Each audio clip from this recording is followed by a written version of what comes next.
Hello friends, welcome to EPG Pathshala. I am Dr. Ajay Solkhe, presently working as Assistant Professor, University School of Management, Kurukshetra University, Kurukshetra, Haryana. In this module, we are going to discuss the Employee State Insurance Act 1948. Moving on to the objectives of Employee State Insurance Act 1948, the ESI Act is a social welfare legislation enacted with the object of providing certain benefits to employees in case of sickness, maternity, and employment injury. Under the Act, employees will receive medical relief, cash benefits, maternity benefits, pension to dependents of deceased workers, and compensation for fatal or other injuries and diseases. With regard to the applicability of the Act, under Section 2, subsection 12, the Act is applicable to the factories employing 10 or more persons, irrespective of whether power is used in the process of manufacturing or not. Under Section 1, subsection 5 of the Act, the scheme has been extended to shops, hotels, restaurants, cinemas, including preview theatres, road, motor transport undertakings, and newspaper establishment employing 20 or more persons.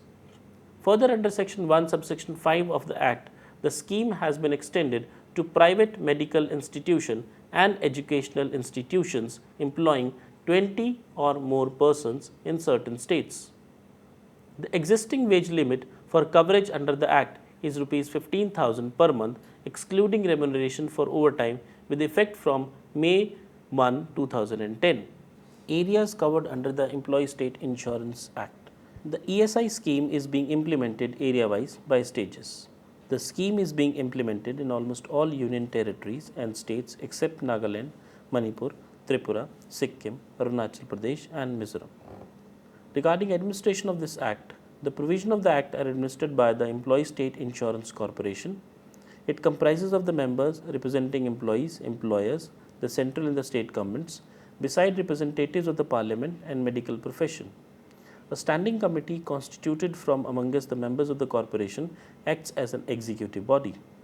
The Medical Benefit Council, constituted by the central government, is another statutory body that advises the corporation on matters regarding administration of medical benefit, the certification for purposes of the grant of benefits, and other connected matters.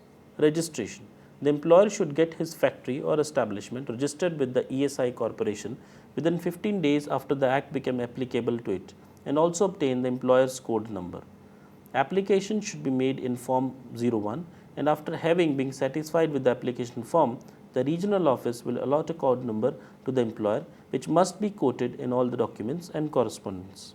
Identity card and smart card.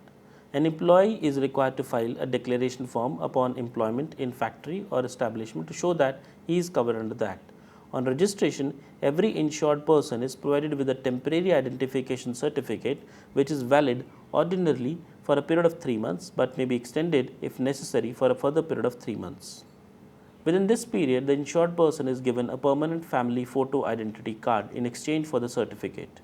The identity card serves as a means of identification and has to be produced at the time of claiming medical care at the dispensary, clinic, and cash benefits at the local office of the corporation.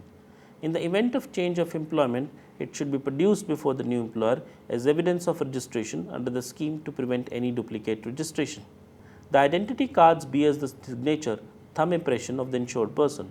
Since medical benefit is also available to the families of the insured person, the particulars of family members entitled to medical benefit are also given in the identity card affixed with the postcard size family photo. If the identity card is lost, a duplicate card is issued on payment as prescribed. Employees contribution. Like most of the social security scheme the world over, ESI scheme is a self-financing health insurance scheme. Contributions are raised from covered employees and their employers as a fixed percentage of wages. Presently, covered employees contribute 1.75% of the wages, whereas the employers contribute 4.75% of the wages payable to the insured person. If the employee is drawing up to Rs 70 as daily average wage, he is exempted from the payment of his share of contribution. The employer is, however, to pay employer's share of 4.75% of the salary received by the employee. The amount of contribution is to be deposited with the authorized bank, that is the State Bank of India, through online generated challan on or before 21st day of the succeeding month following the calendar month. The contribution can also be submitted online by selecting online payment option during the payment of the contribution. The process will take you to the payment page of SBI Corporate Banking. Log in to complete the payment and same will be completed in a few minutes of time. The state government bears 1/8 share of expenditure on medical benefits within the per capita ceiling of Rs 1200 per insured person family per annum and all additional expenditure beyond the ceiling. The responsibility for payment of all the contribution is that of the employer. There are 2 contribution periods, each of 6 months duration and 2 corresponding benefits period.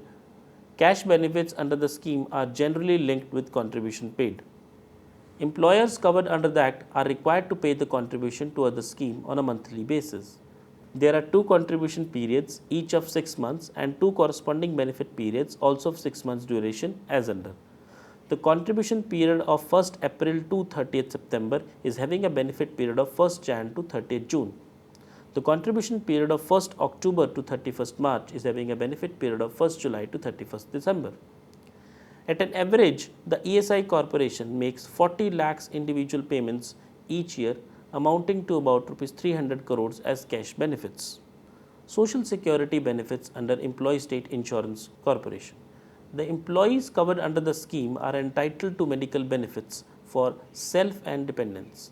Various benefits that the insured employees and the dependents are entitled to, the duration of benefits and contributory conditions thereof are as under. The following benefits are provided under Section 46, the medical benefit, sickness benefit, maternity benefit, disablement benefit, dependent benefit, funeral expenses, other benefits. The very first of all is the medical benefit. The Employee State Insurance Scheme provides full range of medical care to all insured person and their family through a network of employee state insurance dispensaries, hospitals and panel clinics, diagnostic centers and super specialty hospitals. Super specialty treatments such as open heart surgery, neurosurgery, bone marrow transplant, kidney transplant or specialized investigation like CAT scan, MRI, angiography, etc. Eligibility for medical benefit. An employee who is covered under the scheme for the first time is eligible for medical care for a period of 3 months. If employee contributes at least for 78 days in a contribution period, the eligibility is there up to the end of the corresponding benefit period. Claim form under ESI Act that is necessary to be filled for claiming the medical benefit is form number 9. Sickness benefit. Sickness benefits represent periodical cash payments made to an insured person during the period of certified sickness occurring in a benefit period when insured person requires medical treatment and attendance with abstention from work on medical grounds. Eligibility for sickness benefit is that minimum 78 days contribution in one contribution period has to be done.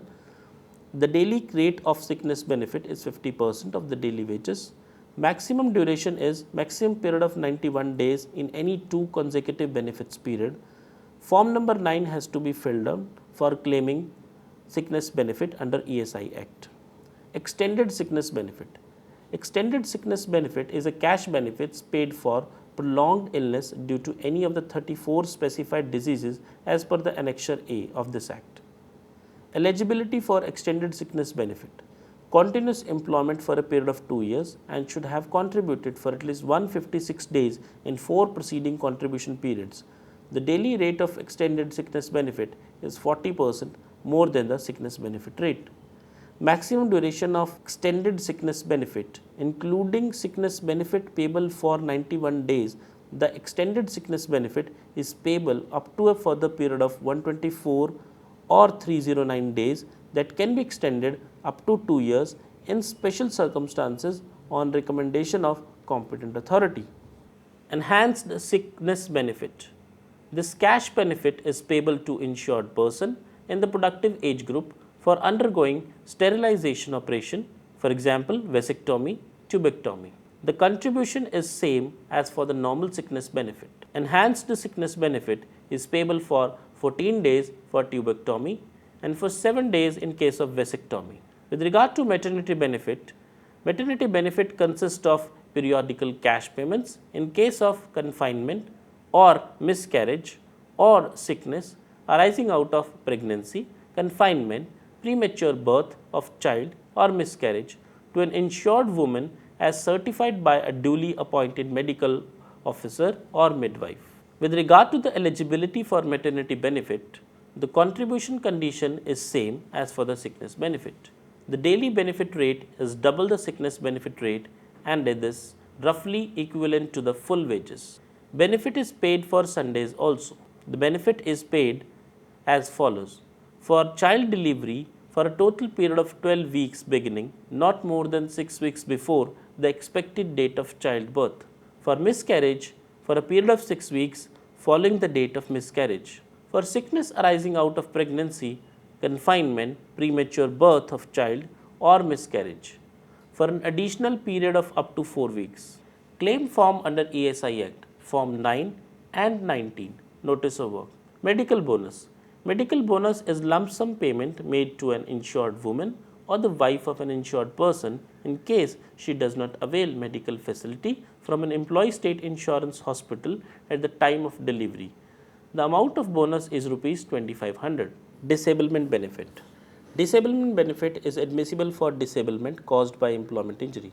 At the very first instance, temporary disablement benefit is payable as long as the temporary disability lasts. But if the employment injury results in partial or total permanent disability, permanent disablement benefit is payable till the death of the insured person.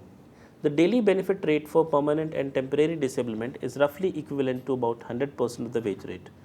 For permanent partial disablement, the rate of benefit is proportionate to the percentage of loss of earning capacity. The benefit is paid for Sundays also. There are two forms that needs to be filled for claiming the various kind of disability benefits. Form number 9 has to be filled for claiming the temporary disablement benefit and form number 14 has to be filled for claiming the permanent disability benefit under the ESI Act. Dependent benefits. Dependent benefit is paid as family pension to the dependents of a deceased insured person in the event of death due to employment injury or occupational diseases and is equivalent to about 70% of the wages. Eligible members. A widow can receive this benefit on monthly basis for life or till her remarriage. A son or a daughter can receive this benefit till 25 years of his age. Other dependents like parents, including a widowed mother, etc., can also receive this benefit under certain conditions. The first installment is payable within a maximum of 3 months following the death of an insured person and therefore on a regular monthly basis. The two forms that necessarily needs to be filled for claiming the benefit is form number 15 and 16. Funeral expenses. Funeral expenses are in the nature of a lump sum payment of Rs 10,000 revised from Rs 5,000 with effect from April 2011, made to defray the expenditure on the funeral of deceased insured person. The amount is paid either to the eldest surviving member of the family or in his absence to the person who actually incurs the expenditure on the funeral. Form number 22 has to be filled for claiming the benefit of funeral expenses. Other benefits which are being provided under the employee state insurance scheme is rehabilitation allowance. Rehabilitation in case of disabled insured persons under 45 years of age with 40% or more disablement. Free supply of physical aids and appliances such as crutches, wheelchairs, dentures, spectacles and other such physical aids. Old age medical care for self and spouse at a nominal contribution of Rs 120 per annum has been granted. Rajiv Gandhi Shramik Kalyan Yojana. In this, unemployment allowance is payable to those workers facing involuntary unemployment due to closure of factory or non-employment injury. Benefit rate which is just above 50% of the daily wages for max 1 year. Restriction on benefits. When a person is entitled to any of the benefits provided under this Act, he shall not be entitled to receive any similar benefits under any other enactment. An insured person will not be entitled to receive for same period both sickness and maternity benefit, both sickness and disablement benefit for temporary disablement, both maternity benefit and disablement benefit for temporary disablement. These are some of the exceptions as been given in the Act. Where a person is entitled to more than one of the benefits, he has an option to select any one of them. Protection. The employer cannot dismiss, discharge or otherwise punish an employee during the period he or she is in receipt of sickness benefit or maternity benefit. or of disablement benefit, or is under any kind of medical treatment for sickness, or is absent from work or as a result of illness which arises out of pregnancy or any kind of confinement. Any notice of dismissal, discharge or reduction during the period specified above is invalid and inoperative. Obligations of employees. The employer should get his factory or establishments registered with the Employee State Insurance Corporation within 15 days after the Act becomes applicable to it and obtain the employer's code number. The employer should obtain the declaration form from the employers covered under the Act and submit the same along with the return of declaration forms to the ESI office. He should arrange for the allotment of insurance numbers to the employees and their identity cards or smart cards. The employer should deposit the employees and his own contributions to the ESI account in the prescribed manner, whether he has sufficient resources or not. His liability under the Act cannot be disputed. He cannot justify non-payment of employee state insurance contribution due to non-availability of finance. The employer should furnish a return of contribution along with the challans of monthly payment within 30 days of the end of each contribution period. The employer should not reduce the wages of an employee on account of the contribution payable by him. The employer should cause to be maintained the prescribed records, registers, namely the register of employees, the inspection book and the accident book. The employer should report to the employee state insurance authorities of any accident in the place of employment within 24 hours or immediately in case of serious or fatal accidents. He should make arrangements for first aid transportation of the employee to the hospital. He should also furnish to the authorities such further information and particulars of an accident as may be required. The employer should inform the local office and the nearest employee state insurance dispensary or hospital in case of death of an employee immediately. The employer must not put to work any sick employee and allow him leave if he has been issued the prescribed certificate. The employer should not dismiss or discharge an employee during the period he or she is in receipt of sickness, maternity, temporary disablement benefit, or is under medical treatment or is absent from work as a result of illness duly certified or due to pregnancy or confinement. There necessarily needs to be maintained some of the records for inspection purposes by the ESI authorities. Very first of all, there needs to be an attendance register or so called the muster roll. There needs to be a salary, wage register, payroll, employees and employees contribution statement, employees register, accident book, return of contribution, return of declaration forms, receipted copies of challans, books of accounts, form of annual information on company, employees insurance court. Any dispute arising under the ESI Act will be decided by the employees insurance court and not by civil court. It is constituted by the state government for such local areas as may be specified and consist of such number of judges as the government may think fit. It shall adjudicate on the following disputes and claims.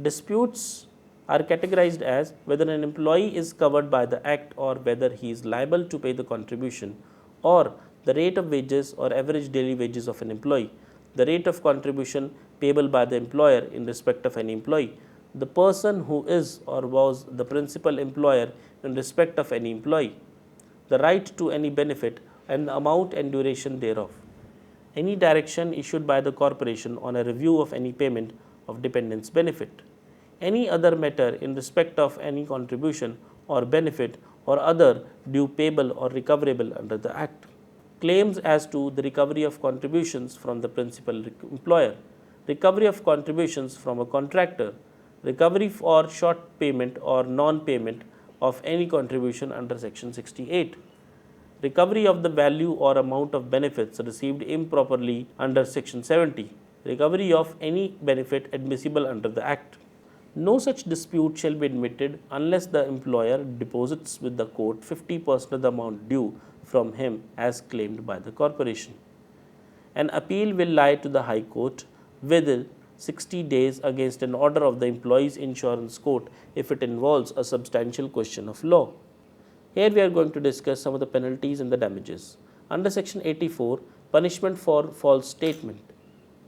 Whoever, for the purpose of causing any increase or benefit under this Act, or for the purpose of causing any payment or benefit to be made where no payment or benefit is authorized by or under this Act, or for the purpose of avoiding any payment to be made by himself under this Act, or enabling any other person to avoid any such payment, knowingly makes or causes to be made any false statement or false representation, shall be punishable with imprisonment for a term which may extend to 6 months, or with fine not exceeding 2,000 rupees, or with both.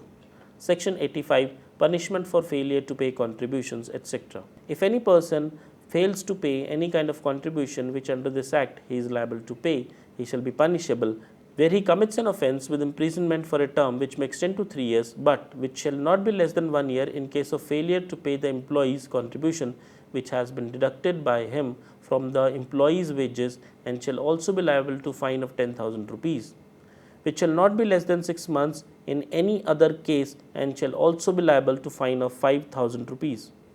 If any person deducts or attempts to deduct from the wages of an employee the whole or any part of the employer's contribution, or in contravention of section 72 reduces the wages or any privileges or benefits admissible to an employee, in contravention of section 73 or any regulation dismisses, discharges, reduces, or otherwise punishes an employee, or fails or refuses to submit any return required by the regulations, or makes a false return, or obstructs any inspector or other official of the corporation in the discharge of his duties, or is guilty of any contravention of or non-compliance with any of the requirement of this Act, or the rules or the regulation in respect of which no special penalty is provided, he shall be punishable with imprisonment for a term which may extend to 1 year, or with fine which may extend to 4,000 rupees, or with both. Section 85B, power to recovery damages. Where an employer fails to pay the amount due in respect of any contribution or any other amount payable under this Act, the corporation may recover from the employer by way of penalty such damages not exceeding the amount of arrears as may be specified in the regulations. Section 86, prosecutions. No prosecution under this Act shall be instituted except by or with the previous sanction of the Insurance Commissioner or of such other officer of the corporation as may be authorized in this behalf by the Director General of the corporation. No court inferior to that of a metropolitan magistrate or a judicial magistrate of the first class shall try any offence under this Act. No court shall take cognizance of any offence under this Act except on a complaint made in writing in respect thereof. Section 86, subsection A, offences by companies. If the person committing an offence under this Act is a company, every person who at the time the offence was committed was in charge of and was responsible to the company for the conduct of the business of the company, as well as the company, shall be deemed to be guilty of the offence and shall be liable to be proceeded against and punished accordingly. Friends, I hope you have understood the contents well. You can also refer to other quadrants of this module for testing your knowledge and having some more input on theme of the module. Happy learning.